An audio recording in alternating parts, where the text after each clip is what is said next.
torno a brindar apoyo a este nuevo imperio, un verdadero imperio corporativo que intentamos imponer por todo el mundo. Estas grandes empresas esperan que tengamos un control cada vez mayor sobre todos los países del mundo.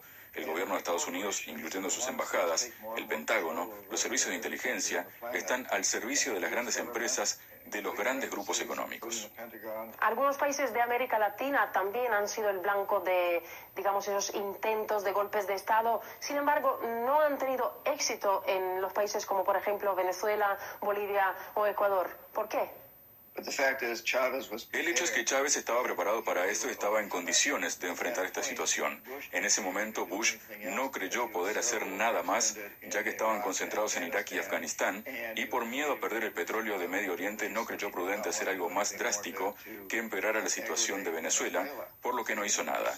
Eso sirvió como precedente para que muchos otros políticos, como Morales en Bolivia o Correa en Ecuador, asumieran el poder. El golpe de Estado contra Correa, creo yo, tuvo como objeto no la salida de Correa como tal, sino asustarlo un poco. En los años 80 y 90, los acreedores extranjeros exigieron a Ecuador y Bolivia aplicar reformas neoliberales. Como resultado, en ambos países, miles de personas perdieron su trabajo, el derecho a la educación gratuita y entre el 50 y el 60% de la población vivió en la pobreza profunda. La soberanía de los estados estuvo muy limitada. Los militares y la policía trabajaron bajo la tutela de las misiones castrenses y servicios de inteligencia de las embajadas de Estados Unidos. Una enorme red de ONGs se instaló tanto en Bolivia como en Ecuador y muchas de ellas fueron financiadas por Washington. La moneda nacional ecuatoriana fue sustituida por el dólar norteamericano y en la ciudad de Manta se construyó una base del Pentágono. Tras las protestas masivas contra este modelo neoliberal en el año 2006, los dos países dan un giro hacia la izquierda. En Ecuador eligen a Rafael Correa y en Bolivia a Evo Morales. Los programas de ambos incluyen la recuperación de la soberanía, la creación de una nueva constitución, la nacionalización de los recursos naturales, la protección de la economía nacional y la integración latinoamericana. Pero las fuerzas opositoras intentaron parar esos cambios sociales y económicos y un papel muy importante en sus acciones lo jugaron las fuerzas extranjeras que ayudaron a formar movimientos separatistas en la región. Algo que llevaría a Estados Unidos a una posición clave estratégica, teniendo bajo control los recursos naturales y las comunicaciones en todo el continente de América Latina. La USAID fue la primera organización en destinar más de 98 millones de dólares a la descentralización y los partidos opositores en Bolivia. Los objetivos de los programas a largo plazo implementados por la institución eran fomentar el separatismo, apoyar a las formaciones de oposición y la infiltración en la comunidad indígena. En junio del 2004, Mark Folkov, consejero de vicepresidente de Estados Unidos, Richard Cheney, escribe en la revista Latin American Outlook un artículo llamado Los últimos días de Bolivia. El autor asegura que el país se podría dividir en dos debido a las diferencias radicales y geográficas. Resultaría así Bolivia del oeste, donde quedarían los exportadores de coca, y Bolivia del este, los exportadores de gas. En octubre del 2006, Estados Unidos nombra a Philip Goldberg como nuevo embajador en el país. Este diplomático había trabajado en el Buró de Departamento norteamericano en Bosnia, siendo la mano derecha de Richard Holbrooke, quien obligó a los serbios a firmar el Acuerdo de Dayton. En 2004 fue el jefe de la misión en Kosovo, que con la ayuda de Estados Unidos proclamó su independencia de Serbia. El propio Goldberg tuvo buenas relaciones con la diáspora croata en Bolivia, que según los datos de la ONU participó en el contrabando de armas en todo el territorio de los Balcanes. Él llegó al país tras la división de Yugoslavia, tras haber desatado allí el odio racial y una guerra civil con miles de víctimas. Goldberg quería que Bolivia se convirtiera en Yugoslavia, porque se encargaba personalmente de la supervisión y de la confrontación interna. En 2006, los diplomáticos estadounidenses se reúnen en Buenos Aires con el Comité de Santa Cruz y concuerdan un plan antigubernamental. En 2007, la USAID reparte más de 13 millones de dólares a partidos, organizaciones y proyectos en Bolivia para fortificar gobiernos regionales y desestabilizar así el Ejecutivo Central. Al año siguiente, la suma alcanza los 25 millones. En 2008, el alcalde de Santa Cruz invita al ejército a acabar con Morales. Sin embargo, los militares permanecen leales al gobierno. En agosto, Goldberg visita Santa Cruz 2 veces. En un encuentro participan 4 congresistas de Estados Unidos. Tras la reunión y según la táctica de las revoluciones de colores, los manifestantes atacan las oficinas de partidos y sindicatos, cadenas de radios, periódicos, aeropuertos y aduanas. Goldberg fue denominado persona non grata tras la demanda del movimiento al socialismo. Sin embargo, las operaciones destructivas de la embajada norteamericana continúan.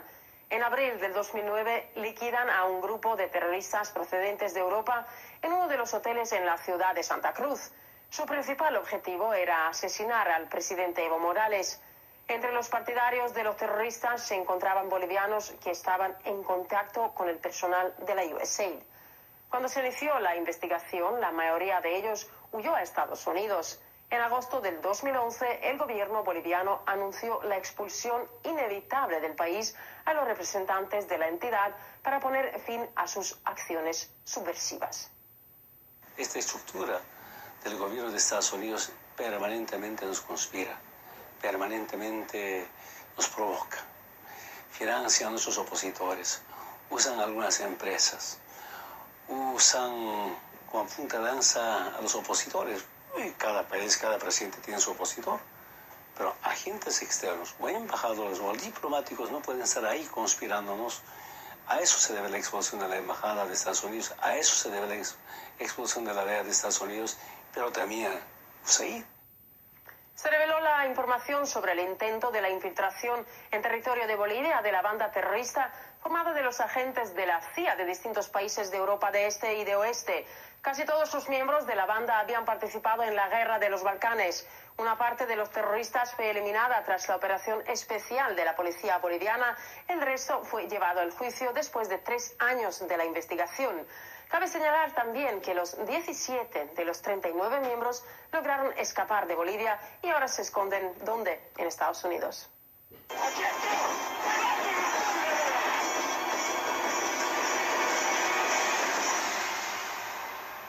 Al mismo tiempo, con los acontecimientos en Bolivia, otro país, Ecuador, padecía una lucha entre los autonomistas y el gobierno. El centro de la revuelta fue el alcalde de Guayaquil, uno de los líderes de la oposición derechista. Los opositores ecuatorianos recibieron un apoyo enorme desde Estados Unidos y movimientos derechistas de Europa Occidental. En agosto del 2008, Washington nombra a Heather Hodges nueva embajadora en Ecuador. La diplomática había estado en Moldavia durante la organización de la Revolución de Colores en el país. En esa ex república soviética, en el año 2009, los manifestantes tomaron el edificio del Parlamento y la oficina presidencial, rompiendo ventanas e incendiando inmobiliario. Los activistas contaban consignas pro-occidentales, pro-unión con Rumanía y antigubernamentales como "Nosotros queremos a Europa". La USAID ha financiado la municipalidad opositora de Guayaquil, igual que la propaganda de la autonomía regional en los medios de comunicación. Sin embargo, esos intentos de los opositores de Correa no tuvieron éxito. En septiembre del 2008, casi el 64% votó por la nueva constitución. El Estado mantuvo sus fronteras, aunque las unidades administrativas locales recibieron una autonomía más amplia. Unos días antes de la revuelta del 30 de septiembre, el intento de golpe de Estado, 7 asambleístas de la oposición fueron a Estados Unidos, a Washington, a reunirse con instituciones de extrema derecha que sabemos que están financiando esos grupos. En varias entrevistas que concedieron a televisión, Adam Nam, embajador actual estadounidense, y Ronald Pakovich, cónsul en la ciudad portuaria de Guayaquil, declararon en varias ocasiones: estamos interesados en el desarrollo democrático y libre de Ecuador. Con este fin vamos a colaborar con los partidos políticos y con la sociedad civil.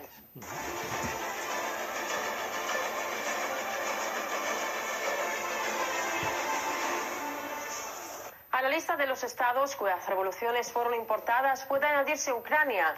Y aquí está la prueba de que el Departamento de Estado financia el caos ucraniano. Vamos a ver ahora qué dijo en diciembre de 2013, tras su regreso de Maidán, la ayudante del secretario de Estado, Victoria Nuland. Desde la independencia de Ucrania en 1991, Estados Unidos ha apoyado a los ucranianos la formación de sus costumbres democráticas y de las instituciones, la promoción de la sociedad civil, todo lo que se necesita para que Ucrania logre sus aspiraciones europeas. Gastamos más de $5.000 millones para ayudar a Ucrania a lograr esas y otras metas. $5.000 millones. y 815 de ellos se justificaban en el artículo la financiación de la democracia y de los programas de intercambio. Una gran parte de este dinero se invierte en el trabajo con los sujetos no gubernamentales. Además, más tarde se puso de relieve que la administración de Obama habría gastado 184 millones de dólares en proyectos relacionados con el desarrollo de la sociedad civil y de los derechos humanos. Los fondos no se invertían en la economía de Ucrania ni tampoco en la infraestructura ni en el sector social. Además, la Agencia de Seguridad de Ucrania reveló el esquema de los flujos financieros y de la organización de los disturbios en el centro de Kiev y en otras ciudades del país. Tras llevar a cabo una investigación, se llegó a la conclusión de que el dinero se había transferido a la Embajada de Estados Unidos en la capital por la vía diplomática. Por su parte, la representación norteamericana hacía la transferencia a las oficinas centrales de las organizaciones La Libertad y la Madre Patria.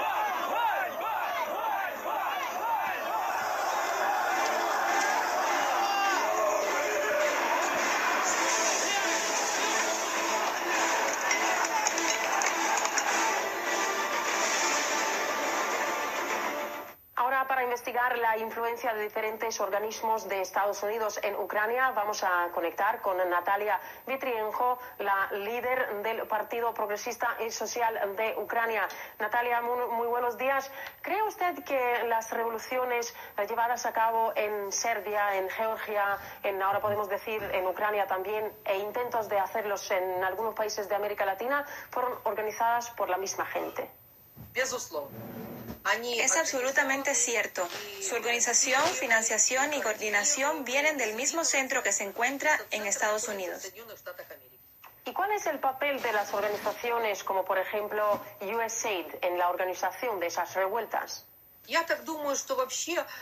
Son unos centros que se establecen en territorios de otros países y que se dedican a ejercer las funciones propias del servicio de inteligencia, armando diferentes provocaciones dentro del país que van en contra de sus intereses nacionales, manejando las revueltas. En lo que se refiere a Ucrania, y es algo que mostró nuestra televisión, en el territorio de la embajada estadounidense hubo reuniones informativas, así llamados Tech Camp, cuyo plan se elabora allí mismo en la embajada. Su objetivo fue dar instrucciones a las personas que luego tenían que desplegar su actividad en Euromaidán, actuando conforme a sus funciones, crear los grupos de combate para después atacar los edificios administrativos y las instalaciones de las fuerzas del orden público.